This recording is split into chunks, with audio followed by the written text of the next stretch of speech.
For me, with the pohaku, the mana that I get from the pohaku and what I receive and what I give back is, it's not you who shaped the stone, it's the stone who shapes you.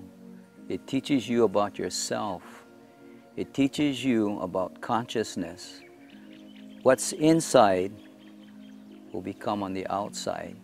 What is internal becomes external.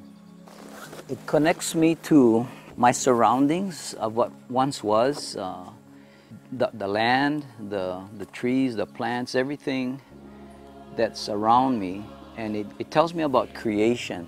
It makes me connect. It makes me to see and pay attention to what resources we have and how we used it. A lot have been passed to me to take care of, for the fact that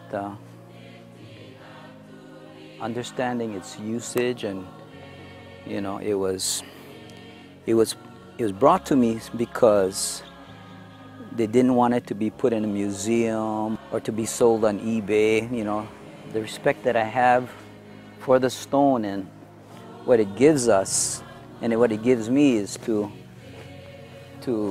go back in time, a reflection of how we connect to the past.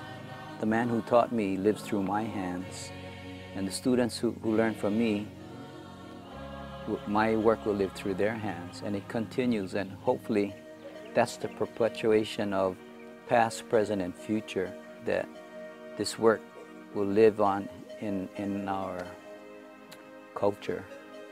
Things that we have here, it lives to exist, and it exists to live. You give it life, and it gives you life in return.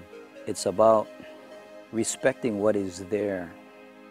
And when you make something and your mana goes in there, be sure that within myself, that when I do make something, that it's done with clarity, it's done with integrity, it's done with the pureness of mind. When I give this to someone, or it's made for a function or a purpose, that there is no ill feelings that's in here that is transferred to give to someone or use for that teaches you about yourself. It teaches you about life and respecting. So that's what the pohaku has taught me about when we talk about mana.